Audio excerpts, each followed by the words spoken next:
Muy buenas noches, bienvenidos nuevamente a este programa de estudio en el cual estamos estudiando los 31 reyes de la tierra de Canaán, 31 fortalezas que habitan a nuestro corazón, pero Cristo, como nuestro Josué celestial, quiere acabar con todas ellas. Esta noche vamos a estudiar algunos reyes en especial.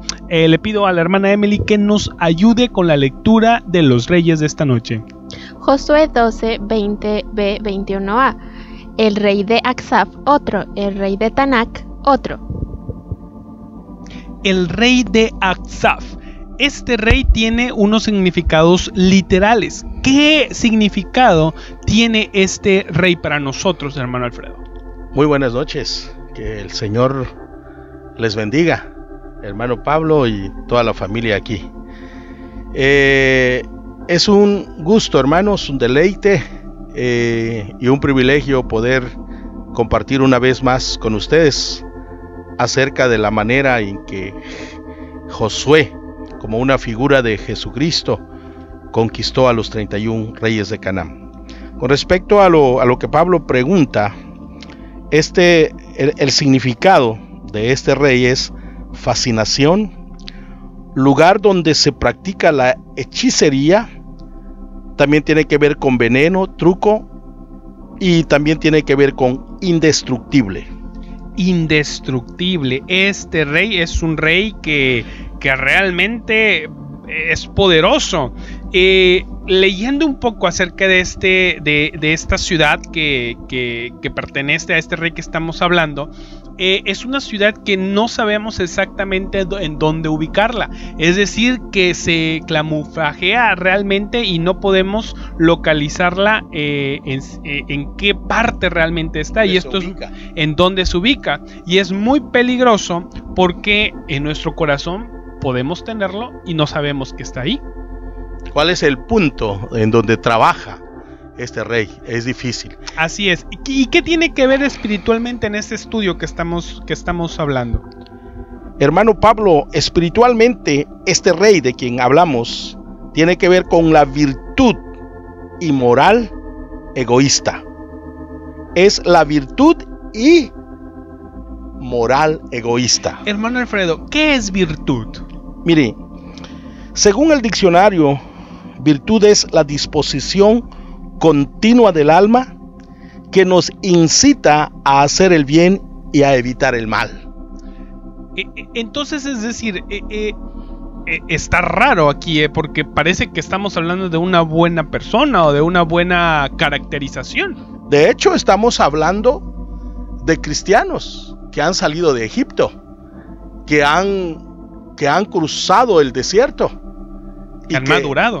O sea, estamos hablando no de cristianos nuevos, no de personas nuevas en el Señor. Estamos hablando de personas que han tenido un recorrido y que ahorita están en Canaán y están junto con Jesús luchando contra estos reyes. Por eso es que no estamos hablando de cualquier cristiano, estamos hablando de un cristiano que está luchando dentro del alma de hacer el bien y de evitar el mal. Es alguien que también podemos decir que incluso llega a decir, debido a que es alguien que está caminando, alguien que es un poquito maduro, llega a decir: yo os supero en santidad. Es como el nombre de este rey, que es indestructible. Así es. Se cree indestructible. Yo supero en santidad. La Biblia dice que el que se crea justo, el que se crea firme, que mire que no caiga, ¿no? Mira, es como si habláramos de alguien que realmente ama las cosas de Dios, porque la virtud y moral egoísta, o sea, es una persona que ha crecido y su anhelo es brillar, pero no es la brillantez que los discípulos ven en el monte de la transfiguración, que emana del cuerpo de Cristo, en donde la gloria de Dios visitó a Jesús ahí junto con Moisés y Elías y los discípulos que estaban ahí presentes. Este brillantez de este rey es diferente. Es un brillantez que es producto de lo que ha aprendido, de lo que se ha esforzado, a tal grado que esta es la actitud de este rey.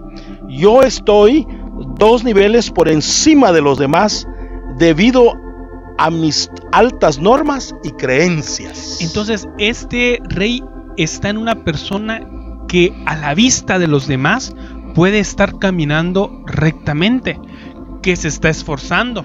Es decir, este rey, por eso es muy difícil de detectar, porque a nuestra apariencia, nosotros mismos podemos tener este rey y pensar que estamos bien y nos estamos esforzando, pero dentro de nuestro corazón podemos tener una motivación muy diferente. Sí, y eso es lo que dice. Incluso este rey puede llegar a decir, de los escogidos, junto con otros, él puede decir, de los escogidos somos los especiales. Entonces, esta actitud es de decir, de justificarse por sus propias obras, de atribuirse, yo estoy en un mejor nivel, o yo tengo una mejor cercanía con Cristo por lo que yo hago. Porque podemos poner un ejemplo aquí. Yo, como un cristiano, yo he caminado 20 años, digámoslo así.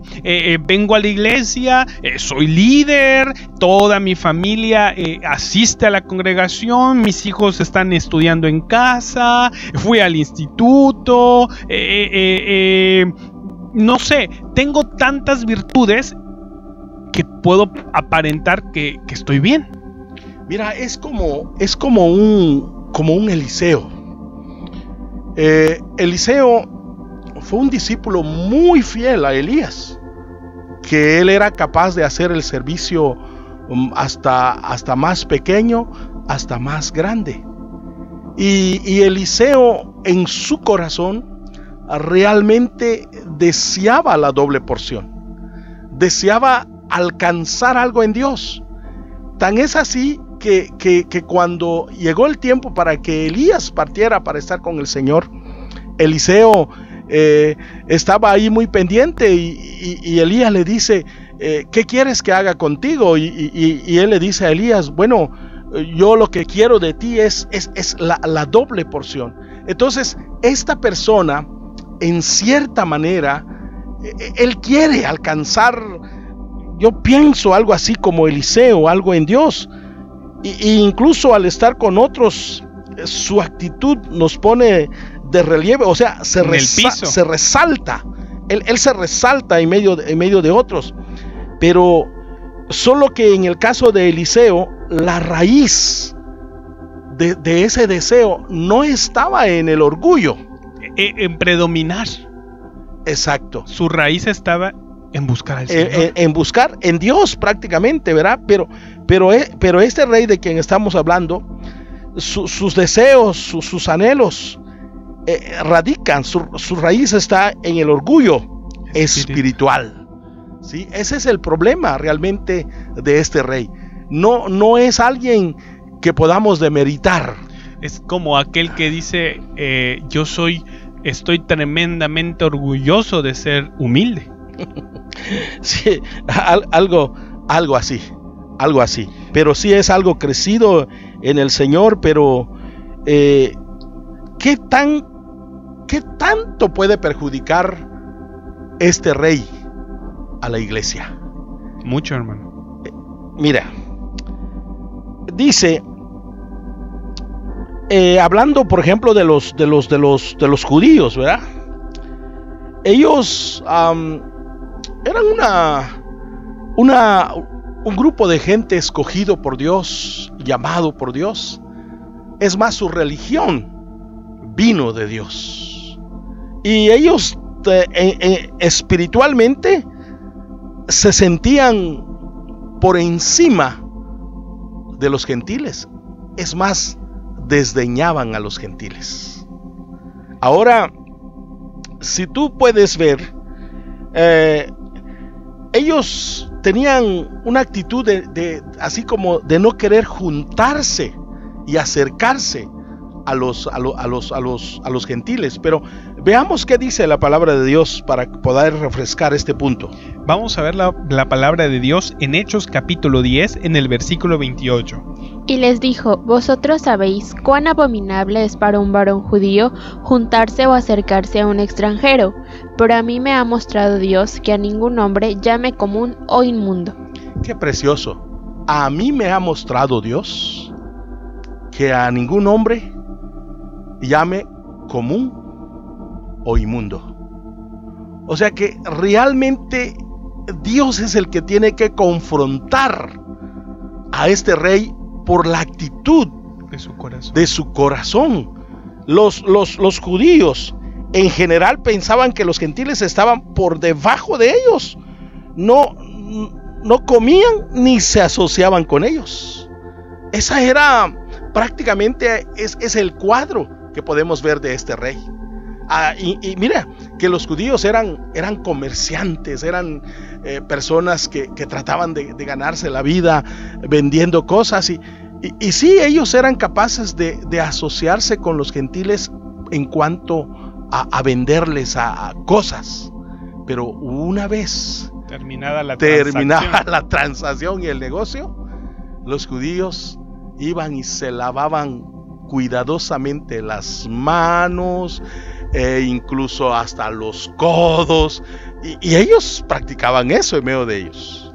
Sí, es muy interesante, hermano. También tenemos otra lectura en Hechos 11, en el versículo 3. Diciendo: ¿por qué has entrado en casa de hombres incircuncisos y has comido con ellos? Es más, ni comían con ellos. Pero el contexto de este pasaje que la hermana Emily acaba de leer es interesante. Fíjate que un avivamiento había comenzado en Judea. Así es. Y mucha gente estaba entrando a la iglesia, a tal grado que el Espíritu Santo movió a la casa de Cornelio para que fueran con Pedro. Y ustedes saben la historia, ¿verdad? Y más tarde Pedro llega con Cornelio y Cornelio le notifica lo que había sucedido, y Pedro empieza a predicarles el mensaje del Señor. Incluso el Espíritu Santo cae, bautiza a las personas, y Pedro estaba maravillado de la obra que Dios estaba haciendo en la iglesia de esa época. Y cuando él llega, en este pasaje que acaba de leer la hermana, estaban enojados con él. ¿Por qué él había ido a esa casa de Cornelio y había convivido con los gentiles? Y podemos ver el ejemplo que usted dice de este rey, de Aksaf, que es el sentido de: oye Pedro, pero tú eres apóstol y eres judío y eres de los importantes, y tú has caminado bien. ¿Por qué estás con ellos que son de bajo nivel? Y lo último que te puedo comentar de este rey, hermano Pablo, es que si este rey no es ejecutado en nosotros, en la vida de la iglesia, ¿qué crees que va a provocar? Va a impedir, hermano, que muchos ingresen a nuestras iglesias, a la iglesia del Señor. ¿Por qué? Porque este rey lo que va a hacer, imagínense a alguien nuevo, alguien que apenas empieza a caminar, es como un bebé, empieza a dar 2 pasitos y se cae. Y tal vez esa actitud de este rey es: ay, no te juntes con él, ay, mira, yo nací en cuna cristiana, él acaba de entrar, él no sirve, a ver, mis hijos no se junten con aquellos, porque ay, no sepa Dios de dónde vienen, de qué clase de iglesia se trasladaron, nosotros somos de la mejor.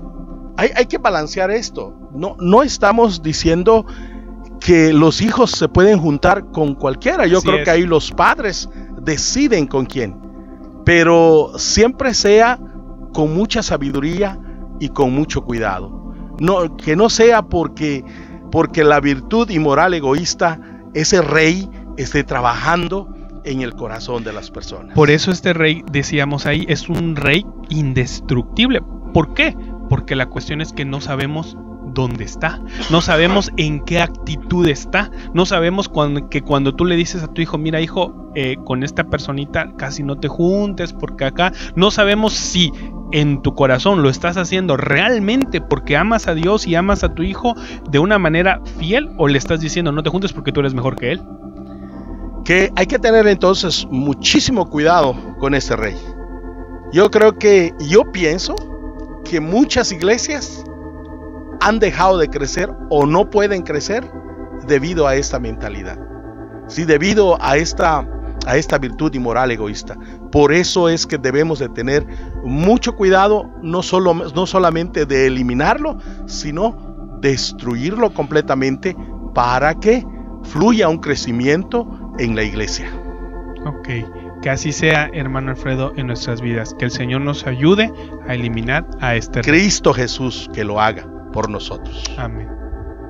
Como siguiente rey, hermano Alfredo, es el rey de Tanak. ¿Qué significado tiene Tanak? Hermano Pablo, este rey significa quien es humilde, quien responde, o suelo arenoso. Suelo arenoso. Fíjese que me da a recordar el suelo arenoso una pequeña historia de la Biblia. Encontramos que en el Antiguo Testamento vemos a un hombre que fue sacado de las aguas. Su nombre fue Moisés y sabemos su historia. En algún momento él sintió, estando en la casa de Faraón, sintió que era el justiciero, que era aquella persona que Dios había mandado para libertar a su pueblo. Y sabemos la historia de cómo él salió de Egipto. Y él salió porque había un capataz egipcio pegándole a un hebreo. Y él sintió en su corazón la necesidad de ser el libertador. Él dijo: yo soy el libertador, yo voy a hacerlo bajo mis propios esfuerzos, bajo mi propia obra. Y dice que golpea al egipcio y lo mata. Y entonces lo entierra en la arena. Pocos días después, otros días después, ve a 2 hebreos peleando. Él quiere ser otra vez el justiciero, el libertador, el juez, y le dice a sus hermanos: dejen de pelear. Y entonces uno de ellos le dice: me vas a matar como mataste al egipcio. Entonces él sale y todo. Pero lo curioso acá es que este rey Tanak tiene que ver con un suelo arenoso, y Moisés ocultó el cadáver de un egipcio bajo la arena, bajo su propio esfuerzo y bajo su propia justicia. Y eso me lleva a la pregunta: ¿qué significa espiritualmente Tanak en nuestra vida? Espiritualmente, Tanak significa la justicia propia.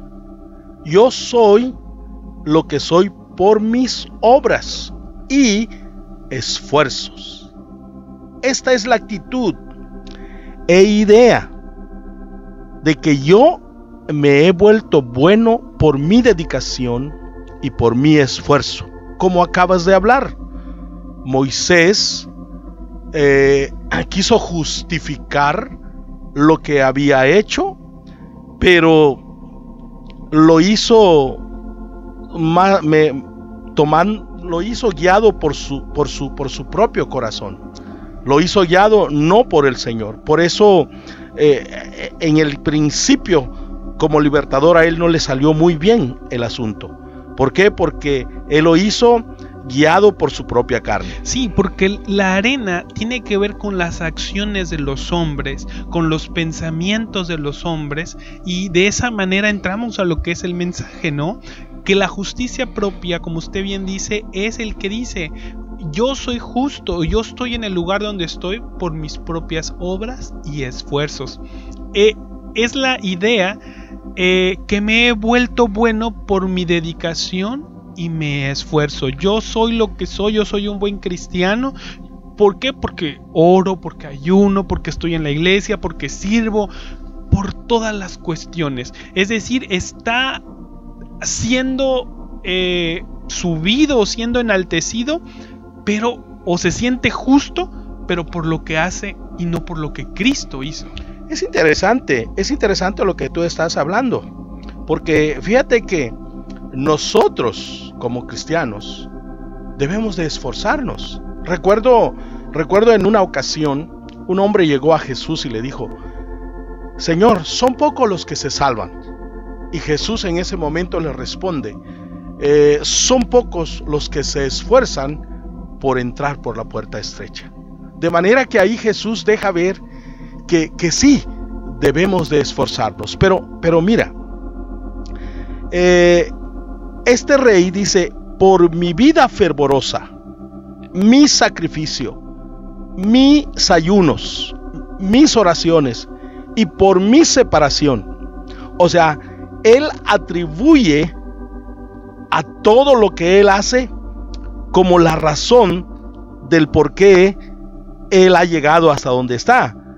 Y hermano Pablo, aunque es verdad que se necesita esfuerzo de nuestra parte para llevar una vida santa, porque eso no lo podemos negar, el hecho es que si en nuestro interior hay justicia o santidad, es por la gracia de Dios. Exacto. Si estamos en un lugar, si nos estamos esforzando, si estamos hoy aquí con el Señor y buscándolo y amándolo y tratando de ser un buen cristiano, no es por nosotros, nunca es por nosotros. Es por su misericordia. La Escritura dice: y por su misericordia, por sus misericordias no hemos sido consumidos, porque nunca decayeron sus misericordias. Es decir, Dios es un Dios de gracia, un Dios de bondad, un Dios que fortalece. En ningún momento, si hacemos algo en Cristo, es por nosotros. Que el Señor entonces nos dé a nosotros el don de justicia y la abundancia de gracia. Y esto es muy cierto, porque en la vida común, en la vida diaria, cuando tú eres alguien que ora, que ayuna, cuando tú eres alguien que se está esforzando por consagrarte a Dios, eso es algo muy saludable y es un ejercicio espiritual legítimo. Pero si no reconoces que es por la gracia de Dios, entonces Tacnac vive en ti, la justicia propia, como podemos pensar de esta manera, ¿no? Por lo tanto, fíjate, de nada nos podemos ufanar o vanagloriarnos, porque los aires de superioridad moral son un problema. Por eso lo que tenemos que decir es: Señor, cualquier justicia que tengo es porque tú rompiste la esclavitud del pecado en mi vida. Así es, hermano, que en nuestro corazón podamos decir: he tratado de hacer lo correcto, pero ¿en qué área estoy ciego, Señor? La justicia propia, hermano Alfredo, es la piedad que las personas creen haber ganado con su arduo trabajo y esfuerzo. Sí, yo creo que no hay nada de malo en ese trabajo arduo, en ese trabajo hasta el cansancio, pero no podemos nosotros asumir que porque hemos hecho un trabajo para Dios nos hemos ganado una justicia propia, ¿sí? Por eso es que es importante que leamos el libro de Lucas 18, 9 al 14. Ahí tenemos un ejemplo que va a mostrarnos que no es bueno creer en la justicia propia nuestra. A unos que confiaban en sí mismos como justos y menospreciaban a los otros, dijo también esta parábola. 2 hombres subieron al templo a orar. Uno era fariseo y el otro publicano. El fariseo, puesto en pie, oraba consigo mismo de esta manera: Dios, te doy gracias porque no soy como los otros hombres, ladrones, injustos, adúlteros, ni aun como este publicano. Ayuno 2 veces a la semana, doy diezmos de todo lo que gano. Mas el publicano, estando lejos, no quería ni aun alzar los ojos al cielo, sino que se golpeaba el pecho diciendo: Dios, sé propicio a mi pecador. Os digo que éste descendió a su casa justificado antes que el otro, porque cualquiera que se enaltece será humillado, y el que se humilla será enaltecido. Aquí está, creo que claro, el ejemplo. Sí, porque no podemos menospreciar a otros solo porque nosotros sí estamos cumpliendo con ciertos requisitos, porque y luego darnos a nosotros la honra y la gloria. No, de ninguna manera. yo creo que Y es que la actitud de ese pecador era: Señor, sé propicio a mí. Yo ni siquiera puedo, aunque nos esforcemos, que tengamos la actitud de ese hombre. Señor, no puedo. Si hago algo es por tu misericordia. En ningún momento puedo ser yo. es que también debemos de pensar, Pablo, que hay tiempos cuando la gracia de Dios está con uno. Y es tan fácil poder cumplir con todo lo que Dios nos pide: orar, diezmar, ayunar. Hay un tiempo cuando la gracia fluye. Y hay tiempos cuando hay personas que no tienen esa gracia, están batallando, pero no porque tú tengas esa facilidad de hacerlo como el fariseo, tú digas: yo no soy como aquel. Tú ahorita tienes la gracia, y ojalá que todo el tiempo esa gracia permanezca en tu vida, ¿verdad? Y así no tendrás necesidad de verte en un momento dado imposibilitado para hacer lo que Dios te ha mandado a hacer. Así es, hermano. Otro ejemplo lo vemos en Filipenses, en el capítulo 3, en el versículo 9. Y ser hallado en él, no teniendo mi propia justicia, que es por la ley, sino la que es por la fe de Cristo, la justicia que es de Dios por la fe. Así es, la justicia que es de Dios por la fe. Creer que somos justificados por la obra de Cristo en la cruz. Si nos acercamos a Dios y podemos entrar a su presencia, no es por lo que nosotros hagamos hecho, sino es por lo que Cristo hizo en la cruz del Calvario. Es interesante la frase que usa ese pasaje: ser hallado en él, no teniendo mi propia justicia. Porque ese es el punto que debe de traer temor a nuestros corazones, que un día el Señor vendrá. Y si nosotros somos hallados caminando en nuestra propia justicia, ay de nosotros. Por eso es que hay que observar a este rey de Tacnac y que Dios nos ayude, porque el rey de Tacnac es como si él estuviera cavando para poner su casa sobre la arena. Así es, como lo dice Lucas 6, 48 y 49. Semejante es el hombre que al edificar una casa cavó y ahondó y puso el fundamento sobre la roca, y cuando vino una inundación el río dio con ímpetu contra aquella casa, pero no la pudo mover porque estaba fundada sobre la roca. Mas el que oyó y no hizo, semejante es al hombre que edificó su casa sobre tierra sin fundamento, contra la cual el río dio con ímpetu y luego cayó, y fue grande la ruina de aquella casa. Es decir, como bien decía usted, como hablamos de la arena, si nosotros ponemos nuestra casa, nuestros cimientos sobre nuestra justicia propia, sobre la arena que es este rey, cuando llegue la prueba, cuando llegue la tempestad, cuando llegue una situación, vamos a caer. El punto aquí, Pablo, es que aquí podemos, incluso en el comentario de Jesús sobre el fariseo y el publicano, nosotros podemos ver ahí a los dos grupos o a los dos tipos de personas que se encuentran actualmente en la casa del Señor. Esperemos que en nosotros el Señor no encuentre este rey de Tacnac, que es la justicia propia o la propia justicia. Y lo que hablábamos de Lucas, y este hombre que edificó la casa sobre la arena, es una figura clara de quien camina en su justicia propia, porque no fundamenta su casa sobre las palabras del Señor, la justicia sobre de Cristo, la obra del Señor, sobre lo que Cristo hizo por nosotros, sino por lo que Él se esfuerza en hacer.